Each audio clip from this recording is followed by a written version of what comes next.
তোমরা যারা কলকাতা বিশ্ববিদ্যালয়ের আন্ডারে সেমিস্টার 1 আর সেমিস্টার 3 স্টুডেন্ট রয়েছে, সেমিস্টার 1 সিসিএফ এবং সেমিস্টার 3 সিবিসিএস, তোমরা যারা নিজেদের অ্যাডমিট কার্ডের ফর্ম ফিল আপ করতে ভুলে গেছো, তোমাদের সকলেরই অ্যাডমিট কার্ডের ফর্ম ফিল আপের ডেটটা কিন্তু এক্সটেন্ড করা হয়েছে।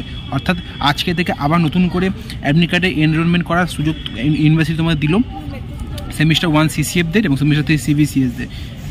5 তারিখ থেকে নিয়ে 8 তারিখ অবধি তোমাদের আবার ফর্ম ফিল আপ চলবে, দুটোই সেমিস্টার 1 এবং সেমিস্টার 3। যারা ফর্ম ফিল আপ করতে ভুলে গেছিলে আগের ডেটে, তারা কিন্তু এবারে নিশ্চয়ই ফর্ম ফিল আপ করে নেবে, কারণ ফর্ম ফিল আপ না করলে অ্যাডমিট কার্ড কিন্তু আসবে না।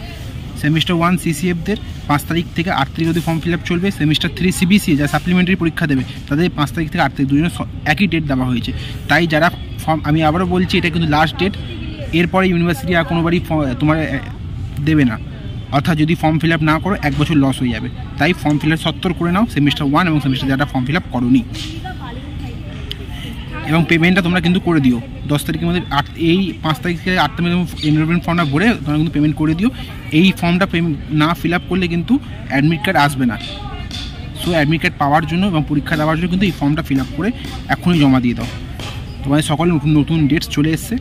যারা আগে করো তাদের নতুন করে করার দরকার নেই। যারা করোনি, যারা ডেটস মিস করে গেছিলে সেমিস্টার 1 সিসিএফ এবং সেমিস্টার 3 সিবিসিএস স্টুডেন্টরা, যারা আগের ডেটস মিস করে গেছিলে, তারা কিন্তু ফর্ম ফিল আপ করে দাও। যারা আগে ফর্ম ফিল আপ করে তাদেরকে ফর্ম ফিল আপ করার দরকার নেই। তোমার সহযোগিতায় ধন্যবাদ।